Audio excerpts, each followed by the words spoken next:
The center expanse was quiet. Stars blinked in the dark sky like soft candles. Ships sometimes passed through this part of space, but most of them were small, traders, scouts, or peaceful explorers. Nothing dangerous. Nothing that made the Drazari Empire worry. Commander Threx stood on the bridge of his ship, the clarity of thought. He had served the Empire for many years. He had seen war, fear, and strange creatures, but today felt different. Today felt wrong. Commander, his second officer, said, "We are picking up a human vessel on long-range scans." Threx turned, his long limbs moving with grace. "Human, in the expanse. Strange. Show me." The image appeared on the screen. A dark shape moved slowly through space. It was huge, larger than any human ship they had ever seen. The name came up. On their translation system, Blackhound, Threx narrowed his eyes. That is not a cargo ship. What does the scan say? His officer checked the data again, heavily armored, shielded. The power readings are extreme. We see multiple weapon points. This, ... this is a warship. Silence fell on the bridge. Everyone stared at the screen. The Blackhound moved slowly, like a beast that did not fear anything. It did not try to hide. It moved as if it belonged there. Threx nodded. "Send a deeper scan. I want to know everything. Engines, weapons, crew size, all of it." The officer hesitated. "Commander, if we scan too deeply, they might see it as a threat." "Do it anyway," Threx said. "If this ship is dangerous, we must know." A soft hum filled the bridge as the scan began. The system reached out, searching the human ship. At first, the readings were blocked. Strong shields pushed back, but the Drazari scan array was powerful. The data came back. Everyone looked at the screen. For a moment, no one spoke. The engine was not standard. It used dark matter and a small, controlled singularity. This kind of engine could bend space, move faster than anything they had. The weapons were worse. Railguns, yes. Plasma, yes. But also strange weapons. Ones they had no names for. Something that broke gravity. That burned time. Threx felt his skin grow cold. He had fought in many battles, but he had never seen anything like this. "Sir," the officer whispered, "this ship could destroy a fleet." Alone, Threx stared at the image. Why would humans build such a thing? No one answered, but Threx knew. He had read the old reports. 50 years ago, a Drazari dreadnought met a human ship, only one. The human ship fired once. The dreadnought vanished. It wasn't destroyed. It was erased. Back then, they thought it was a trick, a mistake in records. But now he wasn't sure. "Keep our distance," Threx said. "No messages, no movements. Let them pass." "Should we alert High Command?" the officer asked. "Yes," Threx said. "Send the scan. Tell them everything." As the message went out, the crew stayed quiet. The screen showed the Blackhound turning slightly. Its path changed just a little. It was heading toward a small star system nearby. Threx felt his heart beat faster. If that ship entered Drazari space, it could start a war. But if they attacked it, they would not survive. He thought about the name again. Blackhound, a hunting name, a name meant to cause fear. Maybe that was the point. On the Blackhound, Captain Laura Barnes stood in front of her crew. She was calm. She always looked calm, but inside, she was thinking. She had seen the Drazari ship following them. She knew. They were scanning. Let them scan. That was what the Blackhound was for. She didn't want war. No one on Earth did, not after the last one, but they had learned. The galaxy was not a safe place. The Blackhound was a message. Don't try us again. Her ship hummed with power. Every system was ready. Every gun was armed. If the Drazari made a mistake, they would regret it. But they didn't. The alien ship held back, quiet and still. Barnes gave a small nod. "Let's move forward. Stay on course. No need to speak to them." The crew obeyed. No one asked questions. Back on the Drazari ship, Threx watched as the Blackhound disappeared into the stars. He didn't speak. He didn't move. His officer finally said, "Do you think they saw our scan?" Threx nodded. "Yes, I think they let us see. They wanted us to know." "Know what? That we should stay away?" No one argued. They all felt it. Something had changed. The humans had shown their teeth, and the galaxy would not forget it. The Black Hound did not glide through space. It hunted. Its hull, black as deep ocean, reflected no light. To sensors, it was a shadow. To eyes, it was a nightmare. It moved without sound, without fear, as if the stars themselves made room for it. Inside, the air was cold and clean. The crew worked in silence, not because they were afraid, but because they were focused. This was no ordinary ship. This was a weapon dressed in armor, fed by silence, guided by a purpose that not even most of its crew fully understood. Captain Laura Barnes sat alone in the command chamber. Her hands rested lightly on the steel arms of her chair. The chair was simple. No gold, no banners. That was not her style. Her eyes looked ahead, but her thoughts were deeper. She had read the Drozari scan. They had tried to see what the Black Hound was made of. Let them look. Let them tremble. This ship wasn't built to be hidden. It was built to be seen. Barnes rose from her chair and walked down the main corridor. As she moved, crew members nodded.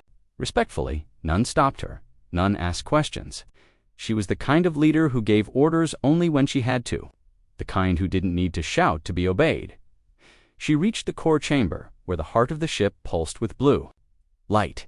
The Singularity engine turned slowly, safely contained behind a field of quantum locks. Around it were rings of black metal, etched with patterns from an old war. Her war, a voice greeted her. Captain, maintenance complete. All systems at full readiness. She turned.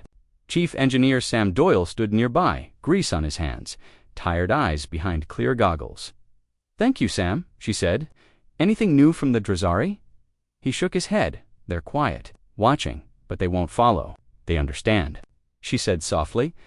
Doyle glanced at the engine, then back at her. You think they'll tell the others? They will. That's the point. Barnes looked at the engine one more time. A star, captured and chained.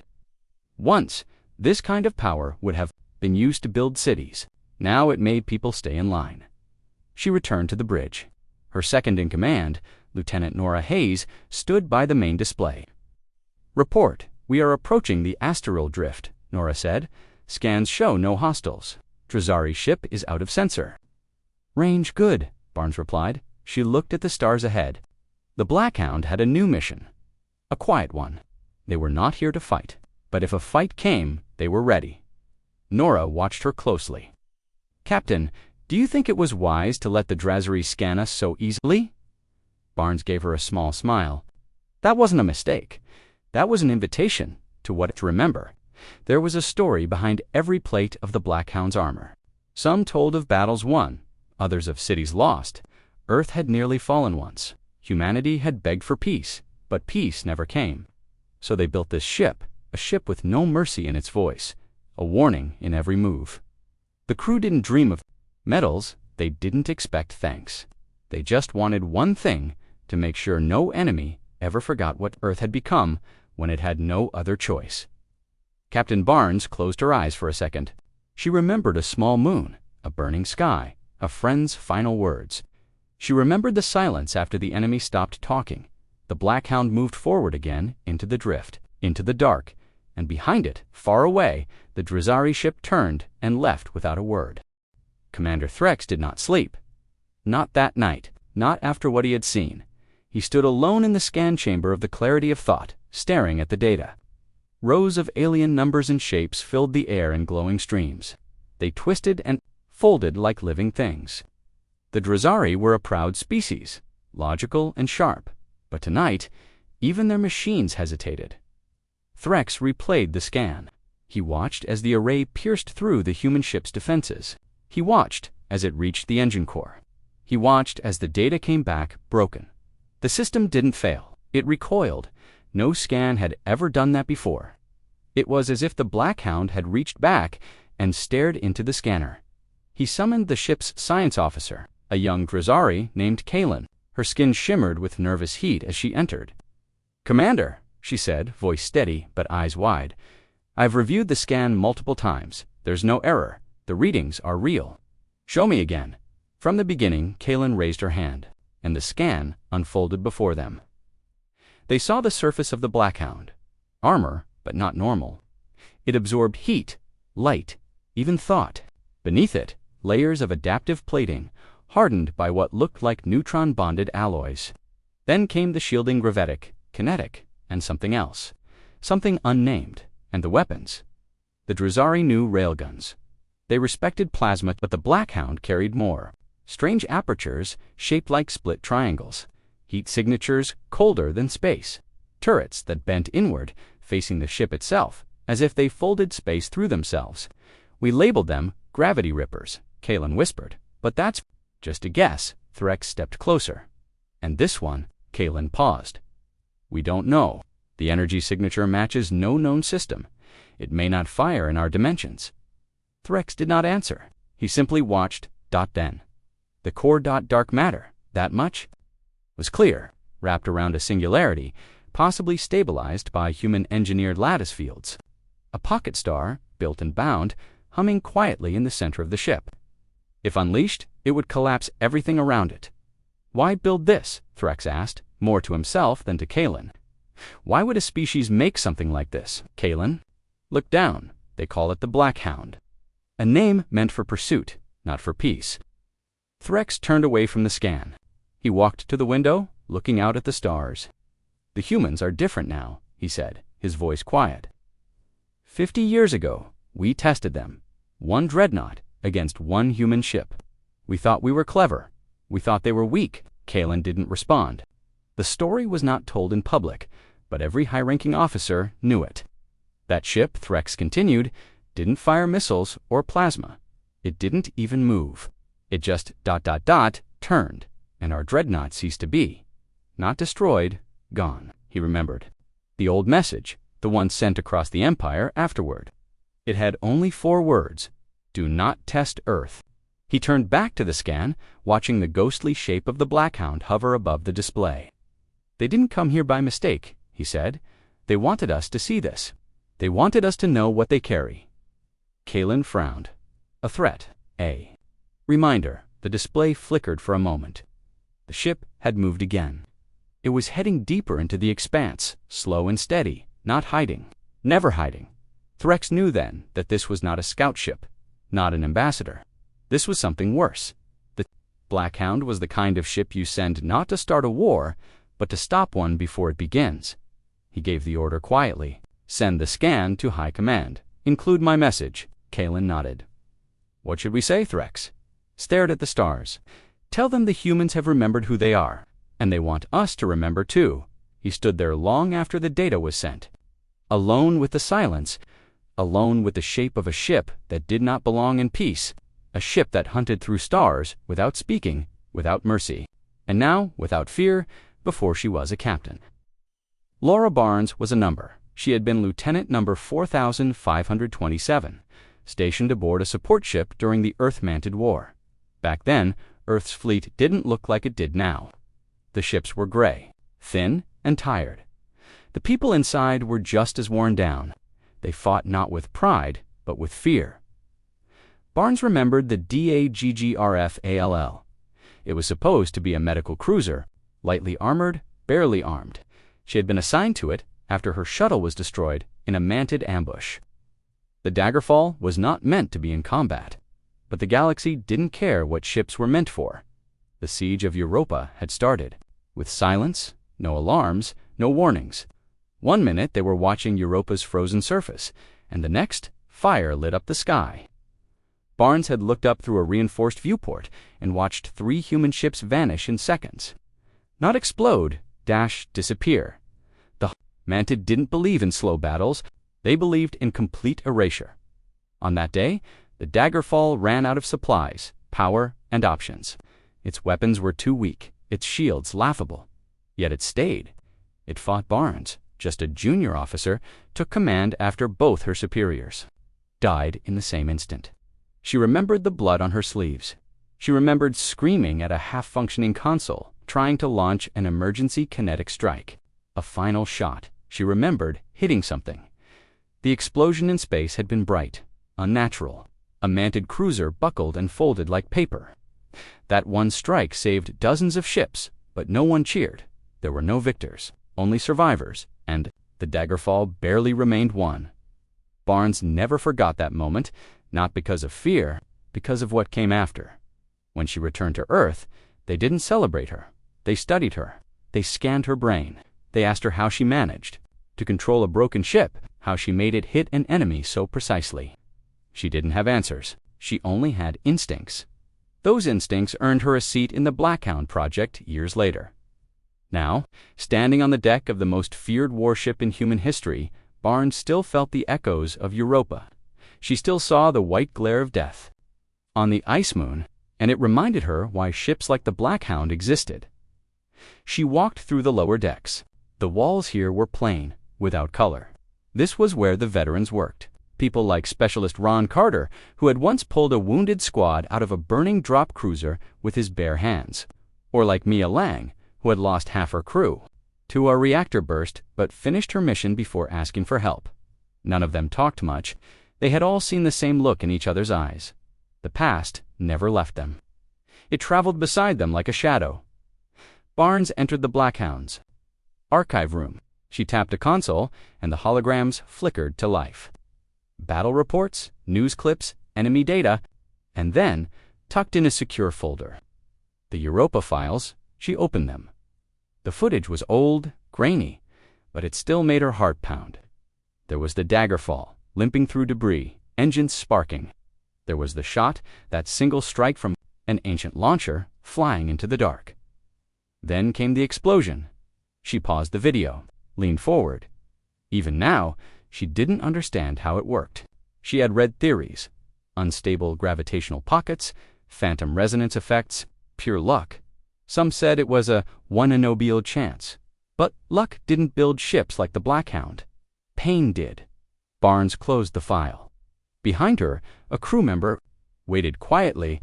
"Captain," the woman said, "we're entering the void corridor. Should we power weapons?"